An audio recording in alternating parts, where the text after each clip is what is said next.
exciting UAAP Season 78 Women's Volleyball Tournament. This is where you get to follow your favorite teams and athletes' journey to greatness. Kami naman ang makakasama ninyo bago ang bawat laban dito lang sa Upfront at the UAAP. Ako po si Natasha Alquiros. At ako po si Janina Chan. Kami ang inyong exclusive source on all things great about the UAAP. At ngayon naman, mas makikilala pa natin ang ilan sa inyong mga favorite teams and athletes dito sa UAAP Women's Volleyball Tournament na magtutuos this season. Alam mo, last Sunday nakasama namin ni Bea ang isa sa mga pinakabago at charming faces na sasali dito sa aming programa. At ngayon naman, ang kasama namin ni Tasha ay walang iba kung hindi ang isa sa mga pinakapalaban na housemates sa Pinoy Big Brother 737. Yes, at alam mo ba, Janina, medyo napansin ko nga na napalinggo ng mga female fans sa bago nating co-host. Isa siyang Chinito Cutie who will help us dish out fun and inspiring features this season. Mga kapamilya, let's all welcome Richard Juan. Woo! Welcome to the club! Wow, thank you guys for the warm welcome, ladies. And of course, hello din sa mga kapamilya nating natutok sa UAAP Volleyball season. And of course, excited na ako para sa season na to. I was watching the games last Sunday, and man, the intensity was so high. Like, as in, feel ko talaga eh. And syempre, feel ko yan, patikim pa lang yan for whatever's in store this season. Yes, that's right. Patikim pa lang yun. Kaya, Janina, Richard, let's already kick off the UAAP newest pre-game habit. Mga kapamilya, welcome to Upfront at the UAAP.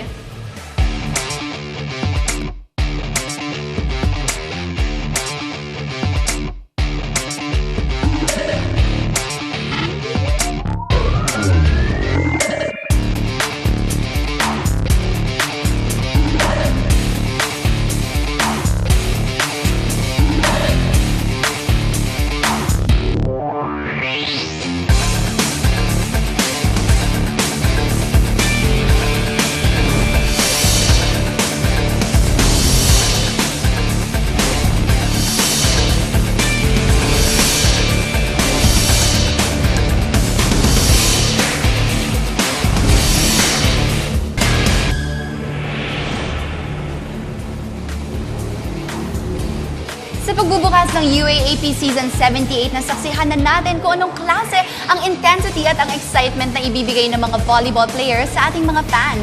And I understand that, Richard, last Sunday, you were able to visit us here on the set and syempre sa opening ng ating tournament. So how are you finding it so far?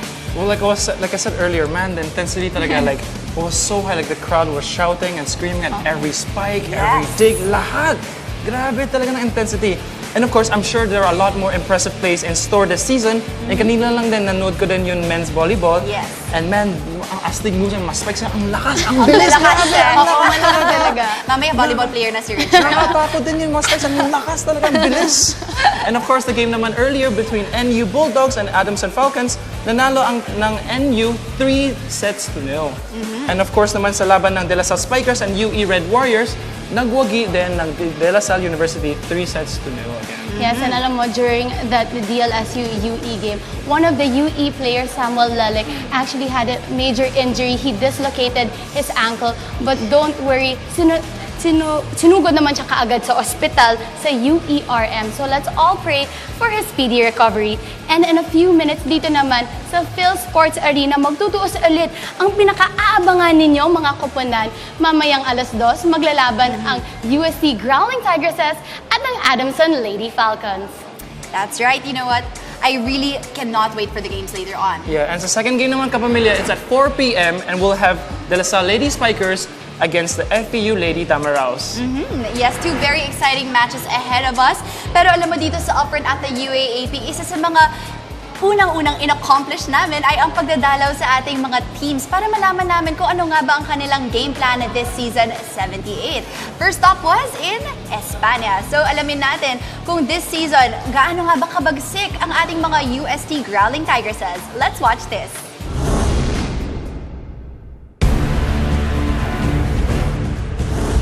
Knowledge, power, heart. Yan ang paninindigan ng UST Tigresses sa pagsabak nila sa isa na namang season ng UAAP Volleyball. Kilala ang UST Tigresses bilang isa sa mga powerhouse teams ng liga. Pangalawa sa may pinakamadaming hawak ng championships. But since season 72, hindi pa muli nakakatikim ng championship ang UST. 3 seasons na rin silang hindi nakakapasok sa Final Four. Pero ngayong season 78, mas palaban na Tigresses ang harap sa court. Sa tulong ng bago na ng coach na si Emilio Kung Fu Reyes. Yung sinasabi ko lang naman sa kanila, walk the talk eh. Yun lang naman ako eh. Kung sinabi mo, patunayan mo.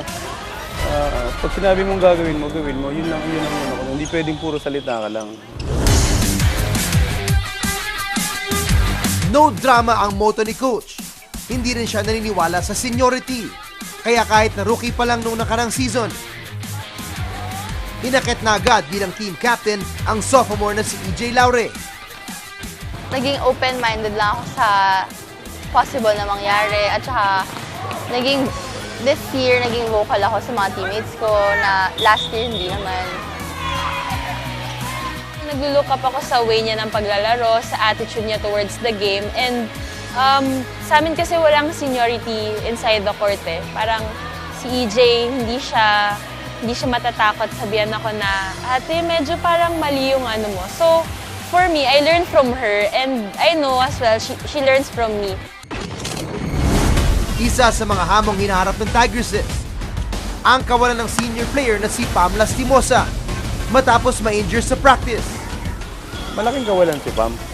Kasi kahit sino naman dito, hindi naman nila pwedeng palitan si Pam. Pam Lastimosa is Pam Lastimosa. Ang pwede nilang gawin is palitan yung position.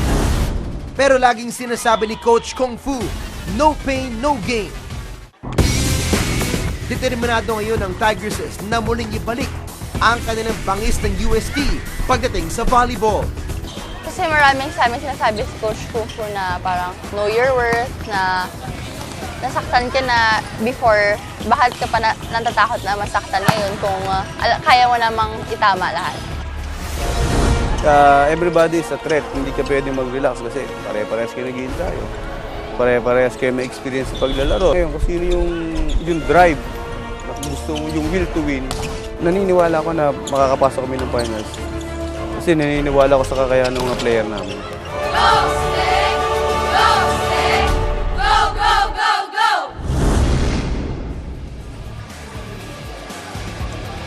And there you have it, a little more about the UST Golden Tigresses this season. Alam mo, nakakahanga itong si EJ Laure na kahit sophomore pa lang, nakapag-step up na siya para maging captain nila. You know, I really admire that method.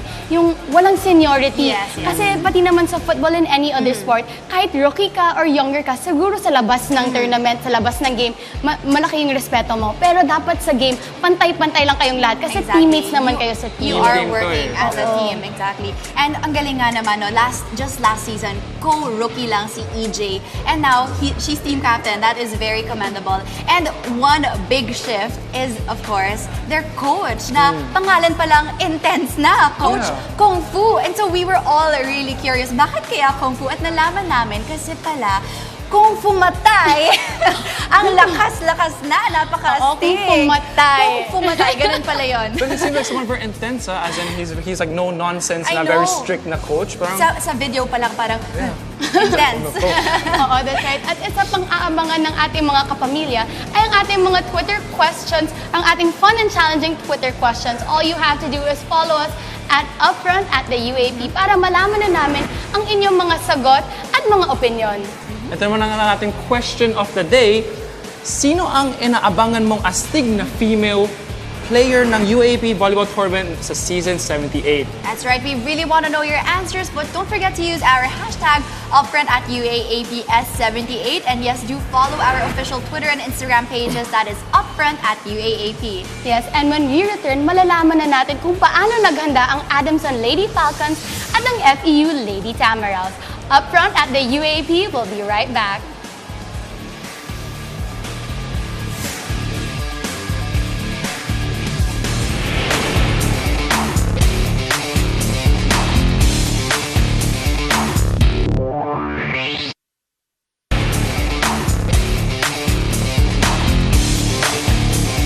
Welcome back to your exclusive source on all things great about the UAAP. This is Upfront at the UAAP.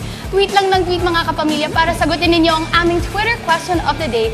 Sinong player ang inaabangan mong astig na female player this UAAP season 78? And of course, don't forget to include the hashtag Upfront at the UAAP's S78. That's right. And of course, guys, follow din ako sa Twitter, RICHARDJUAN. Yes, gusto ko yung talagang spelling bee. No, kasi yung Richard one is with a J. Okay. Some people might have the H kasi. At Janina Chan with 2 E's. Normal, not Normal. Okay, Normal lang po siya. Okay, and yes, we will be reading your tweets later at the second part of the program. So go ahead and tweet us your answers now na. Yes, ngayon naman, silipin naman natin ang training ng Adamson Lady Falcons na handang-handa na sumabak at lumipad sa volleyball court.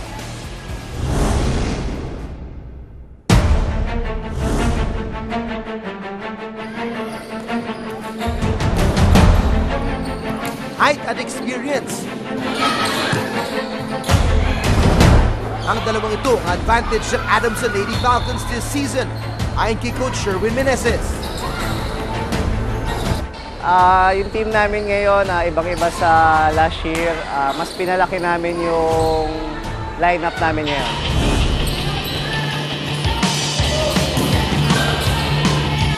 Ngayon, mas maganda na yung galaw namin kasi nag-conditioning training na kami. With a roster led by the promising trio of Jessica Galanza, Mylene Bat, and Fenella Risha Emnas, handa ng lumipad ang Falcons and be recognized as one of the top predators in the court. In the past few months, double training kami every day. Si coach, pinofocus yung bawat isa kung saan yung weakness, ganun. Yun yung parang dinedevelop. Ganun. So ngayon, hindi lang siguro kami puro lakas ngayon. Siyempre kailangan may isip na din kasi ngayon halos lahat din ng team umaangat na eh. Lume-level up yung skills nila and then yung game nila. So kami basta kami magiging isang team kami pag naglaro and magko-cooperate ang lahat. Tapos lagi lang kami makikinig kay coach kasi siya yung magtuturo sa amin kung anong gagawin namin sa team. Kailangan kong may receive, may block, service. Parang halos lahat kailangan mabigay ko sa team kasi kailangan talaga namin bumawi this year. Sa pagiging part ng Lady Falcons, parang sobrang yun parang goal na rin siya. Then ipupush mo na lang yung sarili mo para kayong team na umangat. So talagang masarap sa pakiramdam pagmamalaki na. Exciting ang taon for Adamson matapos ang mahabang pagsasanay at ang mga pagsali sa liga bagong UAAP season. In-expect namin ngayon, talaga makakabalik kami ngayong season ngayon sa Final Four. Then lahat ng team naman, kaya namin talunin. So basta magtuloy-tuloy lang yung focus nila at saka yung condition nila. Palaban niya rin yung Lady Falcons. Sa bawat training, pinupush namin lahat ng mga kaya namin.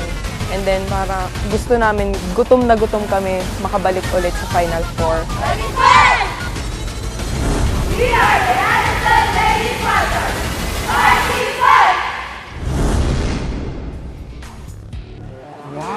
Wow, na-feel ko talaga yung sinabi nila. Parang gutom na gutom sila. They really want to get back to the Final Four. The last time they were sa Final Four, season 76 pa yata. Yeah, season 76. As you can see, sabi nga nila, sobrang gutom na sila to be back on the Final Four spot. And of course, right now, they are still led by their team captain na si Mylene Paat. And isa sa mga pinaka-inaabangang mga performances is from their open hitter na si Gemma Galanza. Yes, now here's another team that also always knows how to put up a good fight. Kasali sila sa ating Final Four last season. Alamin naman natin anong klaseng teamwork ang sandata ng FEU Lady Tamaraws this UAAP Season 78.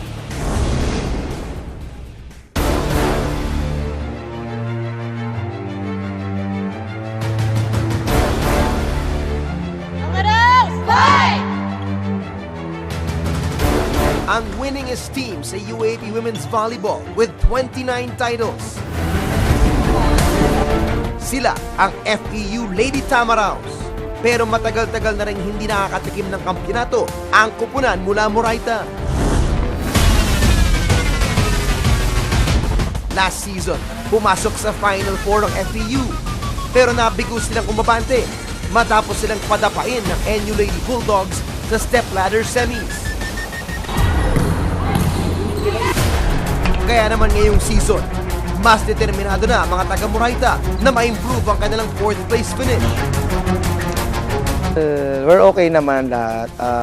Yun lang, mini-maintain lang namin yung good condition. And then yung sa skills namin, kailangan magparehas siya kasi hindi pwedeng mas malakas yung offense namin. But of course, siyempre, mas kailangan malakas din yung depensa namin. So I think mas sila ngayon, mas aggressive maglaro, mas palaban, hopefully mas lumabas yung pagiging matalino na player. Wino-workout talaga namin is first yung attitude sa paglalaro, then attitude outside the court. Then dun mo kasi makikita yung maturity ng isang player kung gusto niya talaga yung ginagawa niya or hindi. Nung last season talaga, siguro mas kulang talaga sa maturity and consistency sa loob ng court. Kasi may times na maganda yung mga nilalaro namin, may times na hindi talaga consistent. So siguro ngayon, kung maging consistent kami, mas malaki yung magiging chance namin.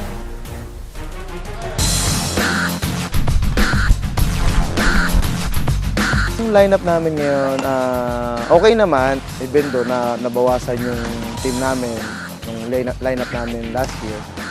Pero napupunuan naman ng mga bago namin.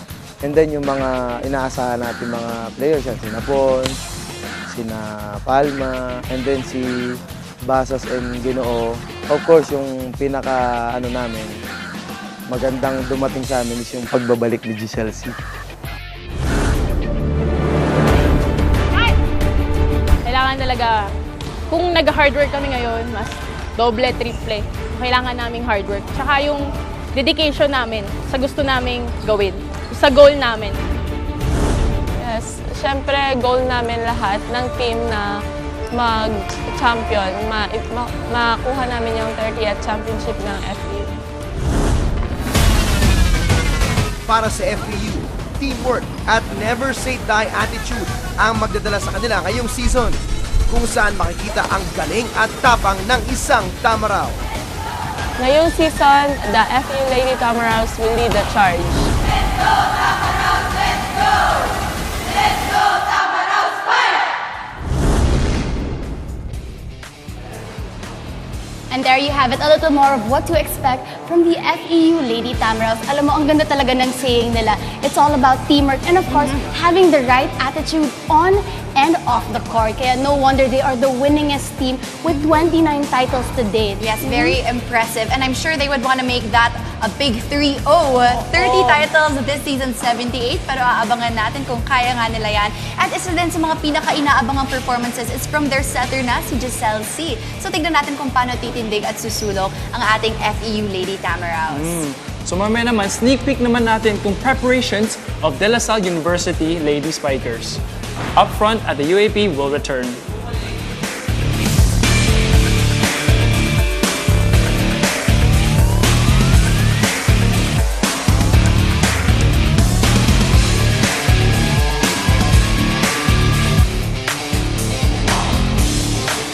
You're still watching Upfront at the UAAP, your exclusive source on all things great up at the UAAP. So ladies, I must say na mas makilala ko na rin yung mga teams sa this season's na volleyball, diba? So, I must say, konting nakaka-intimidate sila. Konti lang. Konti lang naman. Konti lang naman. Konti lang. Kasi, pero in a good way, just to make sure. In a good way. Yes, of course. You know, it's so fun to be a woman, especially playing sports, alam mo, women's volleyball, and also coming from football. Kasi usually yung mga tao, kung nag-isip nila, pag sports, usually they generate it to men. Yes. Pero ngayon, pinapakita namin women empowerment, na women can do what guys can do as Of well. course, female athletes are Diba, just Janina? the bomb. Oh, yun. Ano Ikaw grabe? athletic dito I eh. was an athlete before. Yes, I was a gymnast. Pero you know what? This time, sisilipin naman natin ang paghahanda ng arch-rival ng season 77 champs. Alam mo ba, 4 na taon na silang naghaharap sa Ateneo Lady Eagles sa finals. Season 74, season 75 was theirs. It was all theirs. Pero now, fast forward to season 78, tignan natin kung kaya nga nilang maging champions. Here they are, the DLSU Lady Spikers.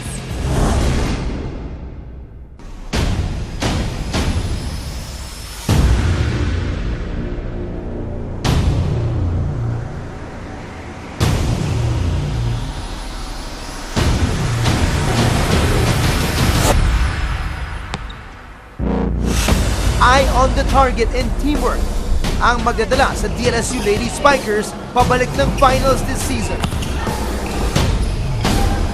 Ang maigpit na bilin sa kanila ni Coach Ramil De Jesus. Focus lang, one game at a time, at teamwork to bring DLSU back on top of UAAP Women's Volleyball. Masasabi ko, prepared yung team kasi medyo matagal kami nagprepare dito sa season na to. So, madami kami binago compare last year. Kasi yung mga skills, siyempre. Then sa the way na how to spike, mga ganun.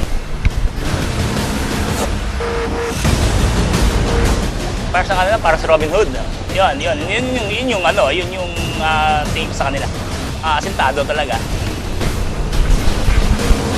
Diba, si Robin Hood, anytime namin tumarki nag-game, tatamaan talaga yan. Cecilio puts it away. Para sa Lady Spikers, natuto silang tumindig at sumulong last year when they lost their team captain and top scorer Aragalang due to injury. Isang matinding pagsubok ito for the defending champions. Pero lumaban sila hanggang dulo. 4-game check ball.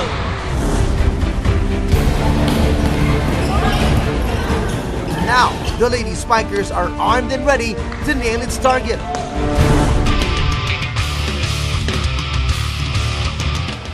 Gusto ko lang silang matulungan. Yung team ko talaga yung gusto ko matulungan ngayon. Doon ako nakafocus ngayon. Parang wala akong ibang iniisip kundi yung team. Paano ko ba tutulungan yung sarili ko, yung teammates ko para maging champion this season. Kasi for me, being a champion is yun na yun. Yung parang legacy na yun eh. Parang dun ka na maaalala. Siguro, season 78 champion, ganyan. Members, ganito.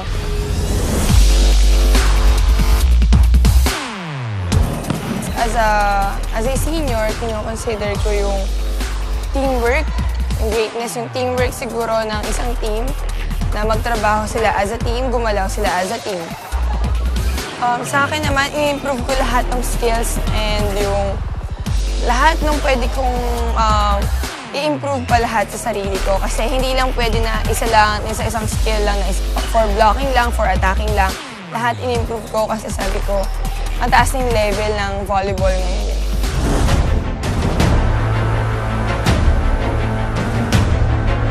Expect na magagawa ko yung best ko and yung magagawa namin ng team yung best namin. This year, syempre, panibagong season, so we're looking forward na ma-meet namin yung goal namin, ma-achieve namin, and mapagtulungan namin yung target namin.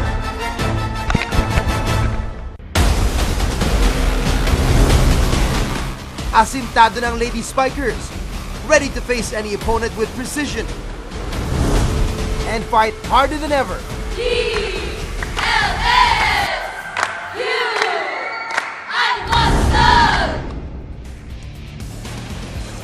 So I think the big question right now is, with Aragalang coming back from her ACL injury, will the tables finally turn? Will the Lady Spikers really make it to the finals? Yes, and alam mo ba, hindi lang si Aragalang, grabe talaga yung core ng DLSU. Especially me coming from DLSU, nakikita ko sila sa training dati, pati sila Nika Reyes, Kem Pajardo, and of course, before I get carried away mga kapamilya, magsisimula na ang unang game. So we now turn you over to our panelists for the first game, Anton and Mosey. Hi guys! Hello! Hello! Hey Janina, hey Natasha, at syempre sa ating new kid on the block na si Richard. Alam nyo, girls, matagal ko na kayong gustong makatrabaho dito sa UAAP. Sa wakas, dumating na yung araw na yon. Pero sa ating bagong miyembro ng ating ABS-CBN sports family na si Richard, mula sa bahay ni Kuya, napunta ka dito sa mundo ng sportscasting. Naisip mo ba na balang araw, papasok ka sa field na ito? I guess with my course sa UP kasi, like I was also already doing broadcast communication. So parang this is a similar field and of course coming from UP, parang this is something kasi UAP pa rin to something na gusto ko talaga So yeah. Tapos ngayon naman, Anton, kami naman ang may tanong para sa inyo. Ano naman ang dapat abangan ng mga UAP fans tungkol sa Adamson at UST? Well, sa UST, ang kailangan nilang abangan ang kanilang bagong head coach na si Emilio Reyes, aka Coach Kung Fu.